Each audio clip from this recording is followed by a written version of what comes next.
Season 14, season of the Splicer. It's over. Let's wrap this up, shall we?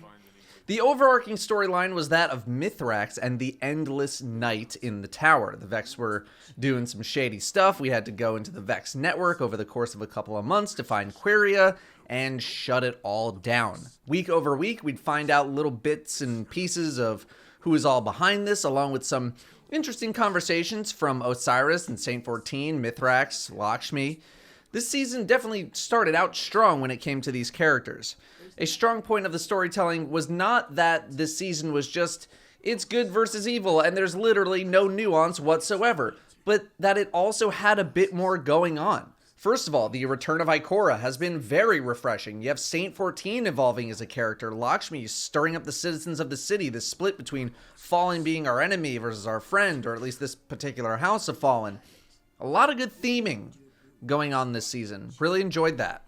I thought the final story mission with Queria was a nice little encounter. I actually really liked those what could only be resembled as giant red Tetris blocks that were flung at you towards the end of the fight. I would love to see more of that. In addition to the mechanics from the expunge missions as well. Thought those were really well done, and I would love to see those kinds of things in much more places. Much more places? Many more places. Let's figure out how to talk. Lots of complaints about how Queria went down in an easy story mission, and I feel like we have to have this conversation a couple of times a year. Bungie wants to give casual players a sense of completion. They want to give people the opportunity to kill the big baddie at the end of a season. Not every single villain is going to be a raid boss, clearly, and Queria was just another one of those on that list. That being said, there's still a lot of debate about Queria, actually dead, not dead. That's not my department though. Bife and Mylan are upstairs in Suite 307 if you want more on that. So the actual final .docx conclusion of the season culminated in Lakshmi opening up a Vex portal because she wanted to get rid of the Fallen in the city because she kept seeing them in her visions in the future and she thinks they're bad, yada yada. She's killed in the process when it all goes wrong. Now, ultimately, we were just doing another override mission, but in the Scourge of the Past final boss area with taken enemies, so that part in and of itself was like, alright, kind of cool area to fight in, it's taken instead, alright. Would have liked to have seen a change up in the actual mission activity itself for that final one, but, what can you do? The cutscene at the end was great, love to see the main characters actually fighting, and we have Osiris kind of being sus over there on top of a building, with Ikora not exactly sure what's up with him, hoping to have him return to the tower to clear his name. Would love to see the NPCs actually fighting in-game with us at some point. I think that'd be kind of neat. I just don't know how difficult that is to make happen. As a result of the death of Lakshmi 2, the head of Future War Cult, we also see New Monarchy and Dead Orbit just sort of leave in the aftermath of the final mission. And to this, I say good. Now, I'm not exactly saying, yay, factions are gone, but rather it's more of a, I'm glad we have some closure on this, finally. Although it was very unexpected. I talked about factions a little while ago, why Bungie maybe hadn't done anything with factions, where is their place in the game, and now we know. They didn't really have one.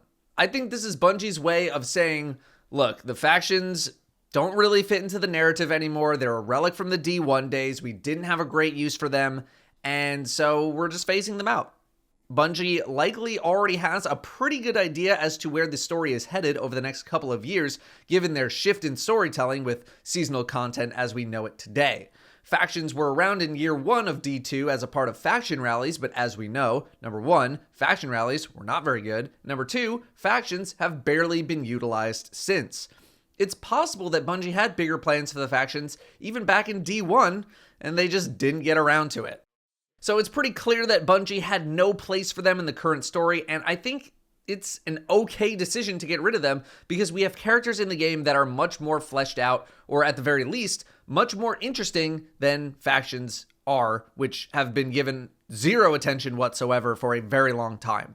I suppose they could have just sat around in the background as they have been, but this at least stops some of the faction-related questions from the community, and again, gives some amount of closure to them. They have not played a huge role in the game in terms of storytelling, and I think unless Bungie really wanted to build out the factions with their own stories, characters, and motivations, beyond the generic taglines that each faction was kind of known for, then they were never really going to get much love from Bungie. Future War Cult started getting there in Season 14, and a lot of people were anticipating future seasons to potentially reignite the factions. But it looks like Bungie went in the complete opposite direction, killing them off entirely. I think some people were looking for more of the gameplay aspect of the factions, like in D1, where they were all vendors giving out god roll weapons, but we have the gunsmith doing that now, and D2 doesn't really work in the same way that D1 did. Is it possible we hear of the factions again? Totally. It wouldn't surprise me if we came across a dead orbit outpost somewhere on a random planet, but it wouldn't surprise me either if we literally never heard from the factions ever again. Either way, I think it's nice to get some closure on that situation, even if the potential for storytelling was high. Eventually, you gotta figure out what storylines to chase, and the one of factions was not one that Bungie wanted to chase. Was it the best way to get rid of factions?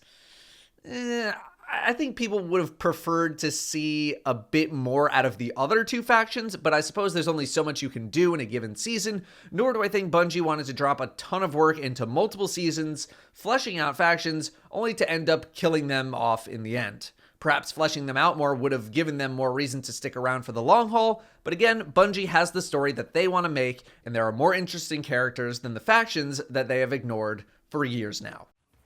Moving on, Season 14 more or less played out like Season 13, which was pretty expected and is the main reason behind why I don't feel like I have as much to say about Season 14.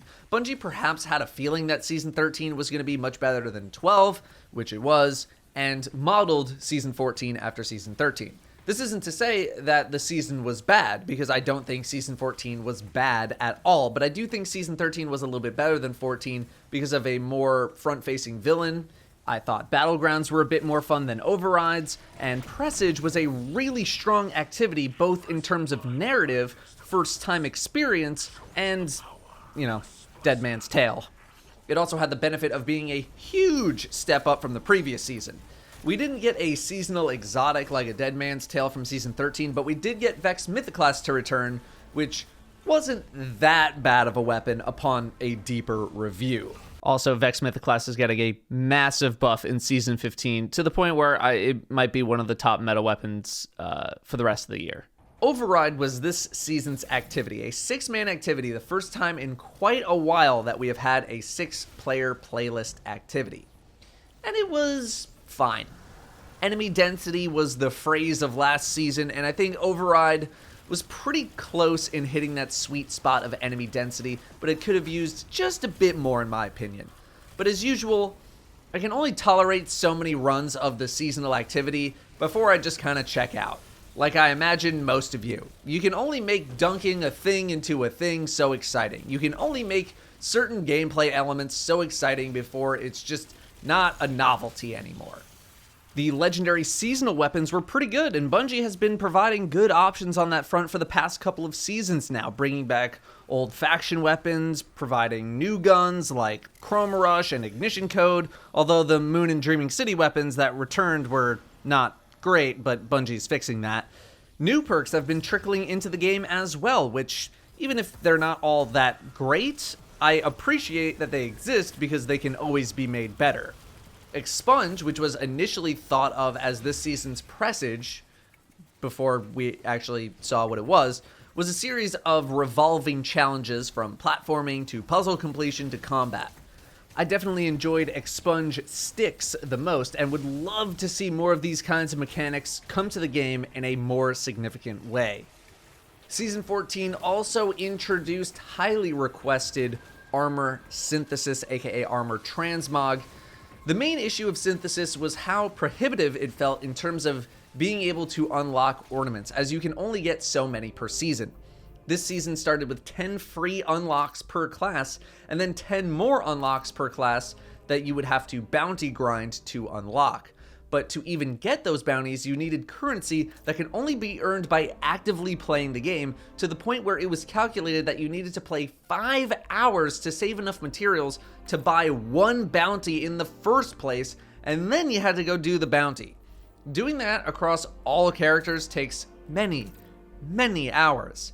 But good news. In Season 15, Bungie is removing the currency needed to buy bounties, and instead, you'll just be able to buy the bounties with Glimmer, saving people literally dozens of hours. This doesn't exactly solve the issue of being capped on how many free unlocks you get per season though, which is still a significant issue in the eyes of many players, self-included. But at least the freebies won't be as annoying to grind out in future seasons. As I've said before, the Eververse is non-negotiable, and if you want my opinion on that, go check out the Foreververse video that I made a little while ago. Season 14 also saw the return of Vault of Glass from Destiny 1, in addition to Master Mode raids. Now, I've spoken quite a lot already about the situation with Vault of Glass, so I'm not going to do too much more talking, but to recap, I thought Vault of Glass Day 1 difficulty was handled pretty well, and the raid race I thought was also handled pretty well. Master Mode is definitely challenging, and it is challenging for the people I imagine it is meant to be challenging for. But if you really want to hear more conversation on Vault of Glass, check out those specific videos linked in the description. One thing that I think improved season over season was sandbox updates. It seems like we're hearing about sandbox updates all the time now, which is fantastic, mainly because that's really all the Crucible and Gambit have going for them right now. Another thing that I think deserves attention was the fact that we only needed 10 levels this season, not 50, to cap out, which made things feel much less of a slog. That doesn't mean leveling is solved, but I'll take 10 levels over 50 any day of the week. Save the 50 levels for major expansions, but seasons should remain 10 levels for the foreseeable future, barring any major reworks, and I mean major reworks, of how leveling works. The seasonal weapons, Cryosthesia 77k and Null Composure, did not make nearly as much of a splash compared to previous seasonal weapons. I spoke about Null Composure in its own video, and it is a fusion rifle. There's not a whole lot else to say about it until we get some fusion rifle buffs. Cryo's flavor and exoticness is pretty good, but the weapon as a whole is definitely a lower tier exotic, and with no seasonal earned exotic weapon like a Dead Man's Tale, it left the seasonal weapon pursuit as an underwhelming experience this time around. I didn't even bother getting the Catalyst, something I will very likely regret in future seasons. Perhaps if fusions get buffed, they did, to Null Composure, we'll see a bit more use. It might. The seasonal artifact focused a lot on rocket usage, but was completely overshadowed by Breach and Clear and Unstoppable Grenade Launcher, making this season the season of Anarchy and Special GLs. Dare I say, I'm actually looking forward to this thing leaving. It dominated the class item slot for 3 months, and it really just turned the game into easy mode. I thought this season of GMs was probably one of the easiest seasons that we've ever gotten, maybe save for Glassway. I don't think Anarchy's nerf is really going to do a huge amount to get people to stop using it. It'll still be really good, but with Breach and Clear gone, it'll at least be not nearly as oppressive as it was in Season 14. Energy Accelerant was also a really fun mod, but I think that's mainly due to it working with things that it probably shouldn't have been working with, like Crown Splitter, but Bungie just kind of said, screw it, let it ride. I think we'll be getting a slight reality check with Season 15, although who knows, maybe those mods will be insane too. We had some other events and updates along the way. Solstice of Heroes came and went without much fanfare. Moon and Dreaming City weapons came back to the game with very limited fanfare, although Bungie is making some adjustments to those weapons in the next season. Overall, while I enjoyed yet another well-put-together story and seasonal weapon experience, with Breach and Clear allowing us to dominate more difficult content, I can't help but feel some level of fatigue still, feeling like I know how future seasons are going to pan out in terms of pacing. Keeping players on their toes is going to be something that I hope Bungie can do over the next year, not making the game feel like we know what's coming all the time besides story content. Bungie also really improved on their updates. It feels like we're getting them much more frequently, or are at least being told about things that will be coming more frequently, which is never a bad thing. Ultimately, again, Season 14 felt a lot like Season 13. A lot of the same systems. We got the Umbrals, we got the upgrade grid, we got similar seasonal beats and cadences. It hit all the check boxes. And that's not necessarily a bad thing. Sometimes familiarity is a good thing for certain people. And I certainly prefer the consistency over what we've gotten in the past, where one season will be good, and then the next one's bad, and then the next one's a little better, and then it's worse, back and forth. The past couple of seasons have been pretty good in the grand scheme. But having every season hit the same beats at the same times can become a little stale. I don't really see Season 15 changing things up significantly when it comes to those beats, especially with it being the final season of the expansion cycle. I imagine we would see major shifts with the Witch Queen era if we are to see them. We had some good weapons to chase, good seasonal stuff, a story that I'm continuing to get invested into, so I can't really complain. But the core playlists still really need some help. The Strike playlist is stale minus Master and GM farming, which is definitely a step up to where it used to be. Crucible is surviving purely off of sandbox updates for the next at least 6 to 9 months, and Gambit is also currently in the shop. I actually did a write-up on some Bungie comments posted on Twitter about PvP, but I never really got around to making the video. Maybe I'll try and push that out after Season 15 when I can. If future seasons can maintain this pace and this quality, I think it'll be a good thing, and if the core playlists ever really get whipped into shape, then, you know, hey, I think we got ourselves a franchise here.